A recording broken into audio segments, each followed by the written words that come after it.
welcome to the Tamara Show. I'm Tamara, and on this show, I have conversations with people who stopped dreaming and started doing. They turned their dreams into reality, and here they talk about how they made it happen.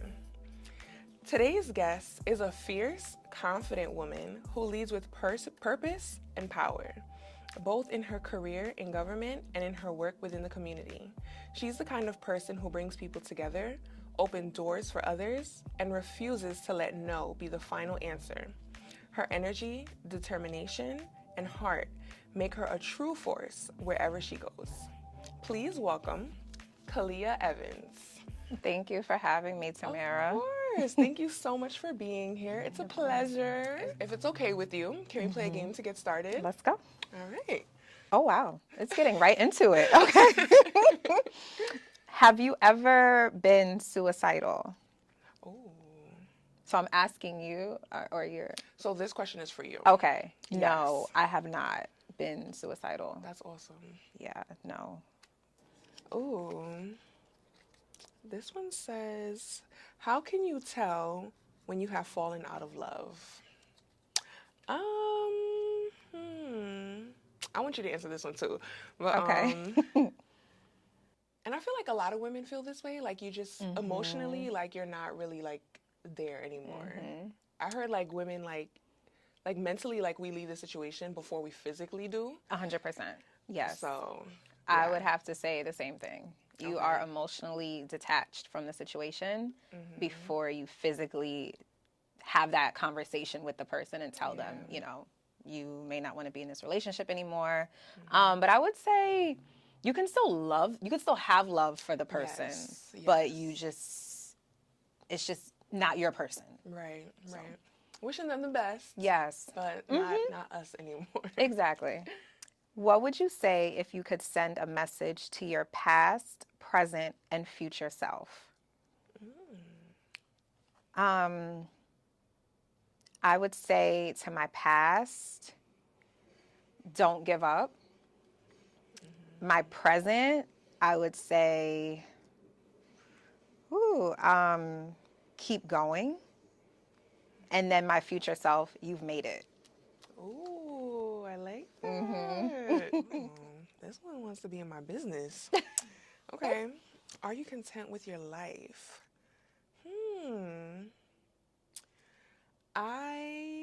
Content, yes, that's the key word. Because, of course, I aspire for more, like career-wise, personally, relationally, but life right now, yes. You're content with it. Yeah, Okay. yeah. Like this was once a dream, like doing my own podcast. So, you know, to be here, it's like, you know, just be present in the moment and just breathe that in. Exactly. Yeah. I agree. What are some mistakes your parents made in their relationship that you want to avoid? Ooh, it's deep.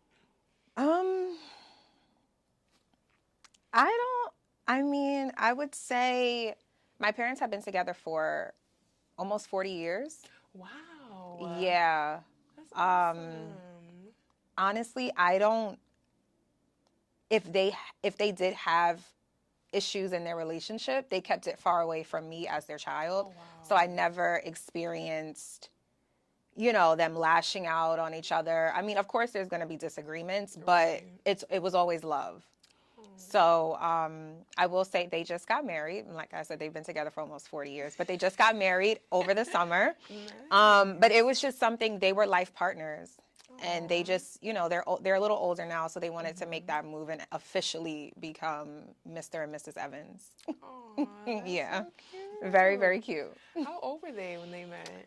I want to say 30s. They're in their early 70s now. So yeah. Okay. My dad was married previously to my sister's mom. And yeah, he met my mom one night, and they've just been they met at a party, and they've just been together ever since. That's so awesome. Yeah. Wow. 40 years? Ooh, That's a long time. That's a long time.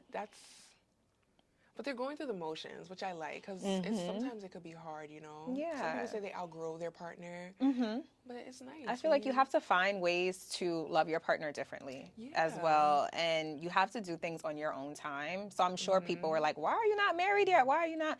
And it worked for them, Yeah. you know? So, I love that. yes. Oh, you know what? I'm going to throw this question to you. Okay. If you could relive one moment of your life, what would it be and why? One moment of my life, what would it be and why? I would say it would be a Thanksgiving from years ago, and I would want to relive it because that was the last time that like all of my cousins were together at my grandma's house before she passed away. So that is, and she's part of the reason why I became started in public service and volunteering. So that's a moment that I would relive. I mean, I was 12, but just having everyone all in one space and then having my grandmother there, that's something that I would want to relive. I know, family get-togethers. I know. It's like a soft spot. You just can't even explain it. But now we're the new adults, so we have to plan everything. And I can't lie, some of us are not doing a good job. I know. The It's cookouts hard. are just... I know. It's hamburgers and hot dogs. It's like, where's the rest of the food? Right. Like the beverages a little, exactly. A little stingy with the quantity. Like, yeah. But it's okay. We're gonna figure it out. We're gonna get there. We're gonna get there. We are. So talk to me about what Kaliah was like as a child. Like, what did she want to do? Who did she want to be when she grew up? I always wanted to be in charge. That was just something that I wanted to do.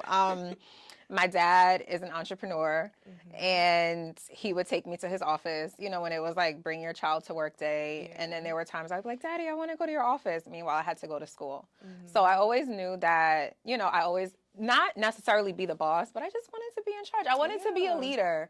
I wanted to also help people. Like I saw my dad, you know, when Christmas time came, he gave his employees bonuses, and that changed some of their lives. And I was like, I want to be in a position to change someone else's life. So not, like I said, not necessarily like be the boss, like you have to do this, you have to do that, but helping people. But lead and oversee Exactly. Yeah. And that's like such a privilege to be able to do that. Like what you just said, like him impacting people's lives by giving them bonuses. Yeah. Employers don't even understand. I know. That'd be a saving grace sometimes, especially around Christmas time. Exactly. Yeah. I love it. Okay, so when did you know that you first wanted to work in government? Was it like an experience, internship? I liked government my whole entire life. I've been volunteering with the city of Mount Vernon since I was in middle school. I was a part of the mayor's youth empowerment council. Me and my best friend and some other friends, like we were a part of that. And I was like, okay, government seems nice, seems cool. But I would say that in college, I had 3 internships. My first was with the New York City Mayor's office in the Community Affairs Unit. That was sophomore year. Junior year was with the New York City Police Department. And then when I graduated, I came back to the New York City Mayor's office for the and worked with the First Lady's team. So I would say I knew I wanted to work in government. I just didn't know in what capacity. But I do say that the internships definitely helped me a lot. It opened up your eyes to something you never really could have seen back at home. And it was just amazing to see Black women in leadership roles, because that's something that I said before. Like I wanted to be a leader. I wanted to be able to change and help people. So that was also something that I was like, okay, I want to be in government as well. And it happened. Wow. Exactly. So what was like your first job, I should say, like after college? After college, so I had the internship with the First Lady's office. Started 2 weeks after graduation. Still at the First Lady's office? At the First Lady's office. That was, that was right after graduation. That was my summer internship. And then they offered me a full-time role. Nice. So that was my first job. And with that, I was doing scheduling.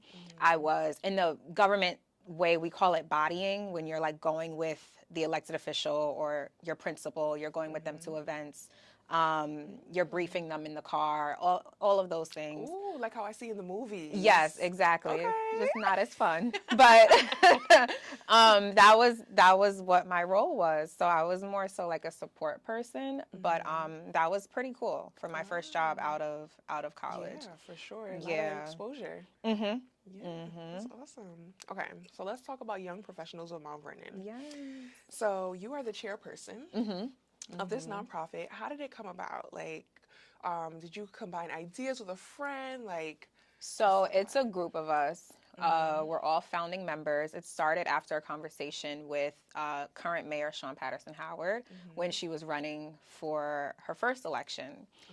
She brought younger people in the room, and when you graduate from college, you want to go back to where you went to college. You want to start your families elsewhere. But she sat everyone in a room and said, what do you need in order for you all to stay in Mount Vernon, start your families here, buy houses here, and just badgered her with questions as well. Like, what can you do for us?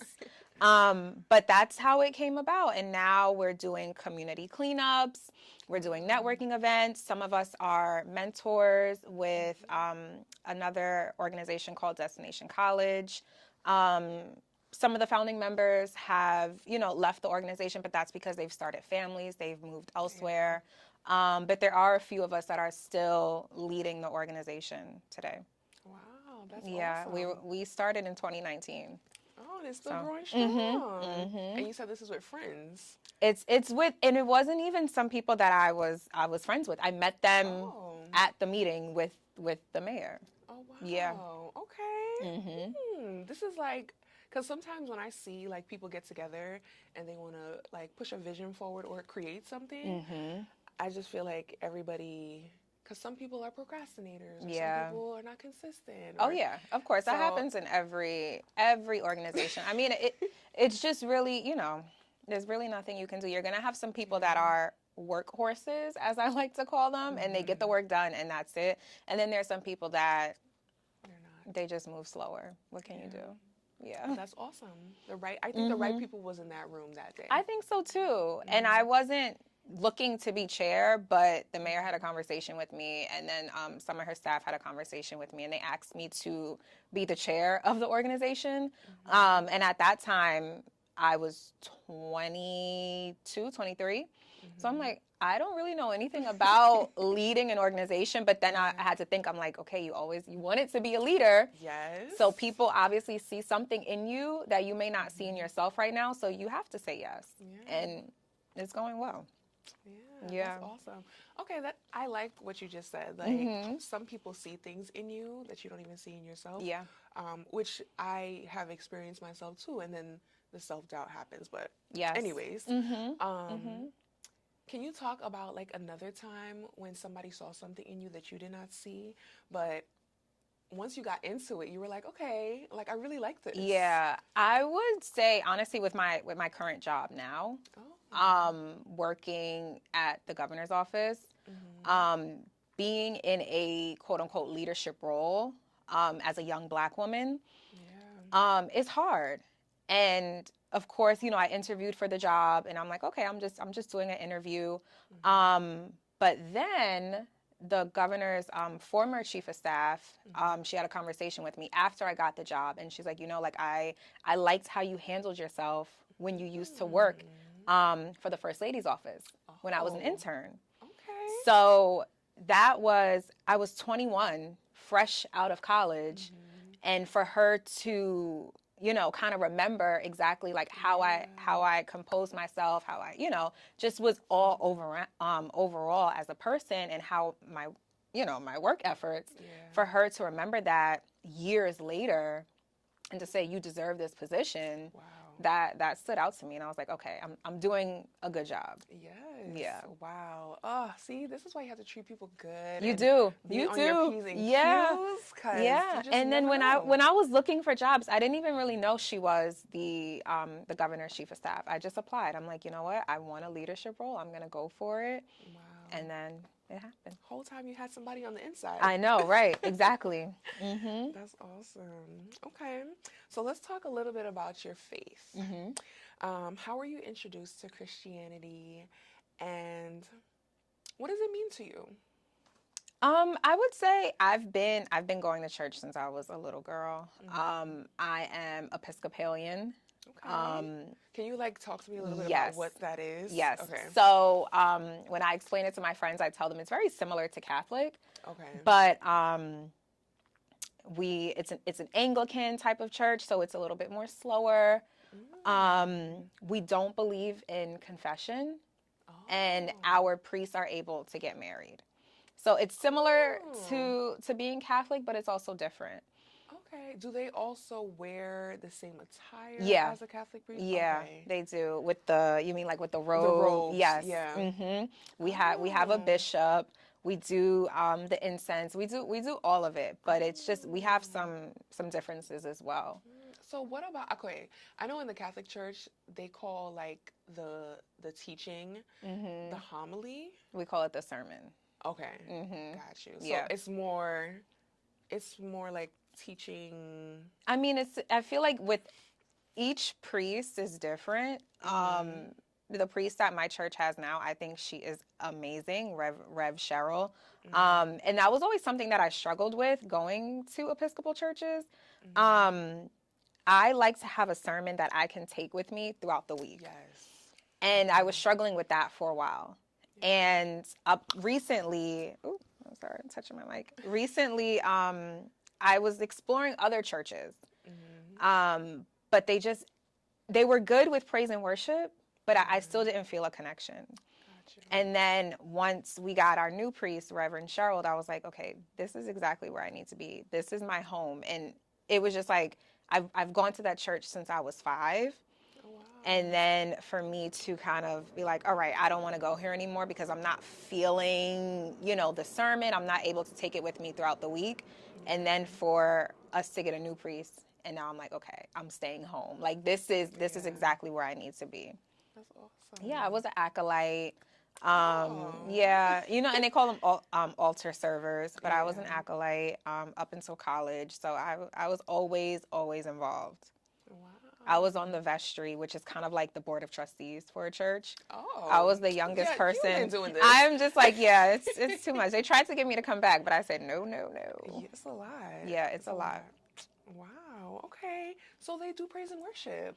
They don't. That's it. We used to have a choir. We don't anymore. But I'm just like, I can have my own praise and worship. That is true. Yeah. And then if there's ever a time where I need to go to a church that has praise and worship, I know I can definitely go. Yeah. Okay. Wow. I love this. Okay. So what are some goals that you've accomplished? And if you don't mind, being a little detailed about what that process was like to achieving those goals. Okay. So I guess one of the goals for me was to move out by 25. And I did that at 24. Nice. And I would say the process for that was I was very, very comfortable. And this is when I was working for the mayor of Mount Vernon. I was very, very comfortable. I was at home, but I was just like, you have this goal in your head, like you wrote it down, everything, but what are you going to do to actually reach that goal? Yeah. And I knew I had to find another job and further my career in order for me to reach that goal. Yeah. Because I always told myself, when you move out, you're either going to buy a small piece of property or you're going to move into a building that, has amenities. Yeah. And in order for you to do that, you have to get a higher paying job. And then I was able to do that. So that's how I was able to obtain one of my goals, and that was, moving out before 25. And some people don't want to move out, and that, that's perfectly fine. But I feel like if I would have stayed at home, I would have been extremely comfortable, and I would not be in the role that I am in now. And I think everything happens for a reason. Yeah. But I think there's also a lesson in that too. Well, not for you, but for me or anybody listening, like that you didn't want to get comfortable. Right. Well, you didn't want to stay I didn't want to comfortable. stay. Mm-hmm. So you pushed yourself, Yeah. even though, like, what's the downside to staying at home, Right. right? Exactly. But Yeah. no, you wanted to challenge yourself. Yeah. And I'm sure you do that in many I other do. areas of Yes. life. Yeah. That's awesome. Yes. Okay. Adversity has a way of shaping us into who God has called us to be. What was a challenging time for you, but it Mm-hmm. really shaped you into a better person? Um, I would say last year, part of last year, and then the year before, I found out that I had fibroids. And they were of a decent size, and I needed to get surgery. Wow. And I had never had surgery before. I never even thought I would have to get surgery. Yeah. But my mom had fibroids, so she coached me through everything. Okay. But I would say, I had just started working out consistently. I got a trainer. I was doing all the right things, but it just felt like these fibroids were bringing me down. Yeah. And there was a point where I thought, okay, do I even want to have kids in the future? But then I was just like, okay, maybe you're just, you need time to internalize exactly what's happening. You need time to really think, okay, if I have this surgery, how will my life look afterwards? And I did the surgery, healed perfectly fine. I feel like I am in the best shape of my life. I feel healthy. I'm able to work out. But once I got that news that I needed the surgery, I was just like down and out. Like, why is this happening to me? Do I even want kids? All of those things that we think when we hear bad news. But thank God I had my mom. I prayed on it, and God led me and was like, you got this. Wow. Yeah.